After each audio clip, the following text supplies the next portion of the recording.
porque habría fuerza de voluntad. Pero creo que es lo contrario. Con el dinero de la cama, pero no podemos comprar el sueño. Porque dice que todo el mundo la da. Por eso que el mundo ofrece tantas cosas, y nadie va al Padre si no es por mí.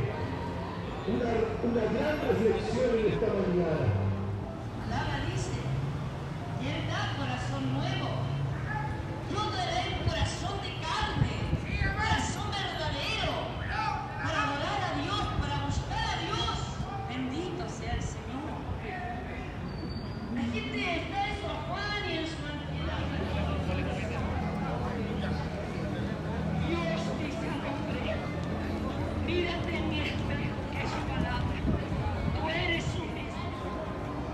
Te presentarás ante un Dios todopoderoso.